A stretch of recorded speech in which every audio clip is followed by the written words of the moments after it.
Well अगर आप एक कंप्लीट बिगिनर हो और ट्रेडिंग को फिगर करने का ट्राई कर रहे हो, अपना एक प्रॉफिटेबल ट्रेडिंग सिस्टम बिल्ड करने का ट्राई कर रहे हो, then this particular video is just for you. मैं आज आपके साथ ऐसे ट्रेडिंग के 6 मिस्टेक्स बताने वाला हूँ that you should never do. और ये ऐसे मिस्टेक्स नहीं है कि भाई जर्नलिंग करो, बैक टेस्टिंग करो, फॉरवर्ड टेस्टिंग करो, डेमो ट्रेडिंग करो। ये ऐसे मिस्टेक्स नहीं है, प्योर मिस्टेक्स हैं जो कि आपको बहुत नीचे खींच सकते हैं ट्रेडिंग में। And they will never let you to win, they will never let you to become a profitable trader. इन 6 मिस्टेक्स में तो मैं खुद अपने ही 5 के 5 मिस्टेक्स कर रखा हूँ। आई एम ग्लैड कि मैं ऐसा एक मिस्टेक नहीं किया हूँ, बट मैं ऑलमोस्ट सारे मिस्टेक्स कर चुका हूँ and that's what I am sharing. Please सीख लेना इनसे, वरना आगे सीखने का टाइम नहीं मिलने वाला। Starting with the first one, that is not being consistent with your strategy. अब मैं आपसे सवाल पूछता हूँ कि कंसिस्टेंट ट्रेडर का मतलब क्या होता है, कंसिस्टेंसी का क्या मतलब होता है ट्रेडिंग में। आप प्लीज मेरे को कमेंट्स में बताओ, मैं हर एक कमेंट पढ़ने वाला हूँ। अगर आप 3 साल बाद जाके भी ये वीडियो को देख रहे हो, देन प्लीज कमेंट। मैं इस वीडियो के कमेंट्स को हमेशा चेक करने वाला हूँ। और बहुत सारे लोग सोचते हैं कि भाई कंसिस्टेंट ट्रेडर का मतलब होता है ऐसा एक ट्रेडर जो कि कंसिस्टेंट रिटर्न्स बना रहा है, कंसिस्टेंट प्रॉफिट्स बना रहा है, या फिर वो हमेशा हर दिन पे ट्रेड करता है, then he is a consistent trader. ऐसा बिल्कुल भी नहीं है। आप हर दिन ट्रेड कर सकते हो, every single day, bit by bit, and you can still be an inconsistent trader. The reason being, consistent trader का मतलब ही आपको नहीं पता है। कंसिस्टेंट ट्रेडर का सीधा सा मतलब होता है ऐसा एक ट्रेडर जिसको कि एग्जैक्टली पता हो कि भाई वो कौन से मार्केट में ट्रेड करने वाला है, उसको फॉरेक्स ट्रेड करना, उसको स्टॉक ट्रेड करना, या फिर उसको क्रिप्टो ट्रेड करना, उसको एग्जैक्टली पता है। उसको एग्जैक्टली पता है कि भाई उसको कौन से इंस्ट्रूमेंट में ट्रेड करना, गोल्ड का ट्रेड करेगा, सिल्वर ट्रेड करेगा, यूरो यूएसडी ट्रेड करेगा, यूएसडी जेपीवाई ट्रेड करेगा, जेबीपी यूएसडी ट्रेड करेगा, कौन से एग्जैक्ट इंस्ट्रूमेंट में ट्रेड करेगा। और उसको एग्जैक्टली पता है कौन से टाइम से कौन से टाइम तक उसको ट्रेड करना, उसको 12 से 2 ट्रेड करना, उसको 6 से 9 बजे तक ट्रेड करना। एग्जैक्टली उसको पता होता है कि भाई वो कब से कब तक ट्रेड करेगा, और वो हर दिन आएगा, हर दिन बैठेगा उसी टाइम पे, हर दिन ट्रेड करेगा अपने सेटअप पे, अपने स्ट्रेटजी पे, जो कि वो बिल्ड करेगा और जिसको कि वो डेवलप करेगा। इसका मतलब होता है consistent trader. Rather than saying कि भाई एक इंसान जो कि रेगुलर रिटर्न्स बना, रेगुलर प्रॉफिट बना रहा है, वो एक कंसिस्टेंट ट्रेडर नहीं है। द रीजन बीइंग इज कि भाई उसका स्ट्रेटजी क्या पता अलग हो रहा है, वो क्या पता आज बाइंग के लिए सोच रहा है, कल वही स्ट्रेटजी के बेसिस पे वो सेल कर रहा है, देन वो एक कंसिस्टेंट ट्रेडर नहीं है। डजंट रियली मैटर कि वो कंसिस्टेंट विंस बना रहा है कि नहीं। अगर अगर आप बहुत टाइम से कंसिस्टेंट विंस बना रहे हो, देन दैट मींस कि आपके पास एक स्ट्रेटजी है, आपको समझ आ चुका है आप भाई कंसिस्टेंसी का क्या मतलब होता है। दैट्स व्हाट मैं मिस्टेक नहीं किया हूँ। दैट वन मिस्टेक जो कि मैं बोल रहा था कि I have not done it, this is the thing, I have not done it. I have been always consistent. मेरे को एक्जैक्टली पता था कि भाई कौन सा इंस्ट्रूमेंट ट्रेड करना है, कब से कब तक ट्रेड करना है। That was I was very very clear about it. So I have not done this mistake. Number second mistake is thinking कि भाई only trading is going to make you rich. एक सीधा सा सिंपल सा चीज बताता हूँ, trading is not going to make you rich anyways. आप बहुत सारे पैसे नहीं कमा पाओगे ट्रेडिंग में जब तक आपके पास बहुत ज्यादा पैसे तो नहीं है। मैं तो ये मिस्टेक कर चुका हूँ। देखो मैं बेसिकली जब ट्रेडिंग स्टार्ट किया था, I have started with 5000 rupees का कैपिटल। पहले दिन में मैं 5000 रुपीज आई वाज हैविंग। मेरे को जैसे ही पता चला कि भाई ट्रेडिंग कुछ होता है, I have deposited 5000 rupees on my demat account, I have blowed that all. Just one day I have gone through a lot of fucking shit, because कि भाई मैं अपना कैपिटल गवा दिया था। That 5000 rupees, that was the golden money, that was my life saving, that have lost. फिर भी मैं सोच रहा था कि भाई मैं ट्रेडिंग से ही बहुत अमीर बन जाऊंगा। That's why I have chosen commerce, that why I have gone through all of this shit my parents would never have think कि मैं कर दूंगा। पूरे खानदान में I was the only person who have taken commerce। The reason being is मैं सोच रहा था कि trading is the only thing that is going to make me profitable, that is going to make me tons of money। तो मेरे पास तो एक chart था शायद से, मैं वहां पे लिख रखा था कि अगले 4 महीने में मैं रोल्स रॉयस ले लूंगा, अगले 6 महीनों में मैं बेसिकली एक घर ले लूंगा, and I will settle my family and all of this flourishing shit when I was 16 years old। Simply I was just 16 years old, the thoughts were on the next level। I just cannot explain। अब मैं बोल रहा हूँ भाई please please please life decisions को wisely लेना, trading को छोड़ते हुए लेना। द रीजन बीइंग कि इस भाई आप बाद में जाके बहुत पछताने वाले हो। मैं बोल रहा हूँ never think that trading is going to make you rich, just think trading is going to make you more poor, because पहले 2-3 साल तो ऐसा होने वाला है। So please for first 3-4 years do not think that trading is the only way जिससे कि आप बहुत सारे पैसे कमाने वाले हो। Number third mistake is risking money before you have build a profitable trading system.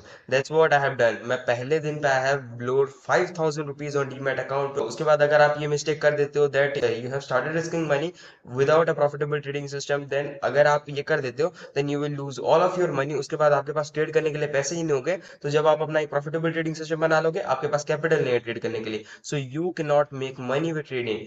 उसके बाद क्या करना पड़ेगा, आपको कहीं ना कहीं पे काम लगना पड़ेगा, या फिर आपको कहीं ना कहीं से अपना कैपिटल का जुगाड़ करना पड़ेगा, so that you become a profitable trader, you started making money with trading. आपको कहीं ना कहीं से कैपिटल लाना पड़ेगा। बहुत सारे लोग यहाँ पे लोन लेके आ जाएंगे, उसके बाद उनके दिमाग में बहुत सारे स्ट्रेस आने लगेंगे। दैट्स व्हाट मैं बहुत रिक्वेस्ट से बोलता हूँ, never never never start risking money before you have a profitable trading system. पहले एटलीस्ट पहले के 1-2 साल तो इस ट्रेडिंग में एक भी रुपया मत लगाना। डेमो ट्रेडिंग करो, जाओ देखो चार्ट्स में क्या क्या चल रहा है, वहां पे समझने का ट्राई करो, एंड दैट्स व्हाट। इन्वेस्टिंग कर सकते हो, but never risk money on trading up until you do not pass your first or second year. This mistake is the biggest head curtain, क्योंकि अगर आप ये कर देते हो देन आपके पास कैपिटल नहीं है, आप ट्रेड नहीं कर सकते हो। अगर आप किसी चीज को कर नहीं सकते हो then how you are thinking that कि आप उस पर मास्टर बन जाओगे विदाउट डूइंग इट। तो सबसे पहले 1-2 साल जो है, ओके डेमो ट्रेडिंग करो, वहां से सीखो समझो, एक प्रॉफिटेबल ट्रेडिंग सिस्टम बनाओ। एटलीस्ट तब तक पैसे मत लगाना जब आपके पास एक प्रॉफिटेबल ट्रेडिंग सिस्टम ना हो, और वो प्रॉफिटेबल ट्रेडिंग सिस्टम को आप एटलीस्ट 1 साल तक डेमो टेस्टिंग नहीं किया, तो आपको कब पैसे लगाने चालू करना है। सबसे पहले आपके पास एक प्रॉफिटेबल ट्रेडिंग सिस्टम होना चाहिए, और नंबर सेकंड कि आप उसको एटलीस्ट 1 साल तक फॉरवर्ड टेस्ट किए रहना चाहिए, मतलब कि आप एटलीस्ट 1 साल से प्रॉफिटेबल होने चाहिए अपने सिस्टम में, अपने स्ट्रेटजी में। उसके बाद आप पैसे लगाना चालू करना। मेरा फर्म रिक्वेस्ट है कि भाई अभी आपको कुछ कुछ ही पता है ट्रेडिंग के बारे में, and you started risking money and you blow them all, you will never become a profitable trader. आपको बहुत सारे शिट से जाना पड़ेगा, और आपको कभी जाने का मन भी नहीं लगेगा। सो कभी भी ये मिस्टेक रिपीट नहीं करना। Number fourth mistake is not recording your back testing data. तो हम बैक टेस्टिंग कर लेते हैं जनरली, बट हम अपने कॉपी में या फिर अपने पेन में या फिर कहीं पे भी हम नोट डाउन करके नहीं लिखते कि भाई हम ये ट्रेड को इस टाइम पे लिए थे, इस मार्केट कंडीशन पे लिए थे, या फिर हम बेसिकली स्क्रीनशॉट रख सकते हैं। बहुत सारे लोग तो वो भी नहीं करते, बहुत सारे लोग कॉपी में ही नहीं लिखते हैं कि भाई उनका ट्रेड क्या गया था, कौन सा मार्केट कंडीशन में बना था, टेक प्रॉफिट था या स्टॉप लॉस था। बहुत सारे लोग ये गलती कर देते हैं, ये बेसिकली बैक टेस्टिंग वाला गलती है, कि बहुत सारे लोग टेस्ट कर लेंगे, उनके पास एक प्रॉफिटेबल ट्रेडिंग सिस्टम, उनको पता चल जाएगा 60% एक्यूरेसी है। उसके बाद वो अगर हर एक ट्रेड के बारे में लिखते कि भाई ये ट्रेड का मार्केट कंडीशन ऐसा था, जिसके वजह से ये जो है लॉस में गया, या फिर ये मार्केट कंडीशन में ऐसे प्रॉफिट में गया, तो वो नोटिस करने लगे ये पैटर्न कि उनको लॉसेस कहाँ पे हो रहा है। So they can remove losses and they can increase their profit, they can increase the accuracy, they can increase the risk reward ratio. अगर उनको जनरली 1:3 मिल रहा है, बट वो 1:2 में एग्जिट कर रहे हैं, then they will go towards 1:3। Back testing जब भी आप कर रहे हो, आपको जो भी रिजल्ट्स निकल रहे हैं, वो रिजल्ट्स को किसी पेपर में, किसी नोटबुक में लिखो। That is gonna help you. मैं बहुत सारे लोगों को देखता हूँ नहीं करते हैं, they are going to regret for a very long period of time. उसके बाद उनको रियलाइज होगा कि भाई हमको लिखना चाहिए, एंड दे विल स्टार्ट लिखिंग, they will start writing, and उनके लिए जो है प्रॉफिटेबल ट्रेडर बनना एक बहुत लेंदी प्रोसेस बन जाएगा, लंबा प्रोसेस बन जाएगा। द रीजन बीइंग कि इसकी भाई उन्होंने बैक टेस्टिंग का रिजल्ट कभी लिखा ही नहीं। Number fifth mistake is not reviewing journal for checking deviation. अब ये बहुत बड़ा मिस्टेक है। अगर आपको नहीं समझ आया कि मैं किसके बारे में बात कर रहा हूँ, देन लेट मी से कि अगर मान के चलो कि आपके पास एक प्रॉफिटेबल ट्रेडिंग सिस्टम है, देन आपको जर्नल जब भी करते हो, आप वहां पे लिख के रखो कि भाई ये जो भी ट्रेड मैं लिया, ये मेरे स्ट्रेटजी में बिलोंग करता था कि नहीं। उससे पता चलेगा कि आप अपने स्ट्रेटजी से बाहर वाले कितने ट्रेड ले लेते हो गलती से, और आपको ये भी जानने के लिए मिलेगा कि आप अपने स्ट्रेटजी को अच्छे से फॉलो कर रहे हो कि नहीं। अगर आप अपने स्ट्रेटजी को ही अच्छे से फॉलो नहीं कर रहे हो, अगर आपके पास दी बेस्ट स्ट्रेटजी भी है, देन आप तब भी पैसे नहीं कमा पाओगे, क्योंकि भाई आप अपने स्ट्रेटजी के बेसिस पे ही काम नहीं कर रहे हो। आप अपने स्ट्रेटजी के बेसिस पे ही रिजल्ट्स को अचीव करना नहीं चाहते हो। You do not want to follow your strategy, क्योंकि आपके पास शायद उसको ट्रेड करने के लिए कॉन्फिडेंस नहीं है, फिर कोई भी रीजन हो सकता है। You are struggling to follow your strategy, and that's the biggest thing, that's the biggest point जो कि आपको कभी भी नहीं करना है। Number fifth thing is not having clarity. अब क्लैरिटी का मतलब क्या होता है? देखो, क्लैरिटी का सीधा सा मतलब होता है कि आपको पता है कि आपको एग्जैक्टली कौन सा मार्केट में ट्रेड करना है। अब उस मार्केट में भी आपको कौन से इंस्ट्रूमेंट में ट्रेड करना है, मैक्सिमम 2 इंस्ट्रूमेंट। तो आपको एग्जैक्टली पता होना चाहिए आपको मैक्सिमम 2 इंस्ट्रूमेंट्स में ट्रेड करना है। आप उस पे भी आपको पता होना चाहिए कि भाई आपको कौन से टाइम से कौन से टाइम तक ट्रेड करना है। उसके बाहर अगर आपको कहीं भी ट्रेड अपॉर्चुनिटी मिलता है, then you are not going to take. अगर आप डिसाइड कर लिए कि आप शाम के 6 बजे से शाम के 9 बजे तक न्यूयॉर्क सेशन को ट्रेड करने वाले हो, देन बस और बस आप न्यूयॉर्क सेशन को ट्रेड करने वाले हो। You are never going to trade London session. और एग्जैक्टली कौन से सिस्टम में ट्रेड करना है, कौन से सेटअप्स पे ट्रेड करना है,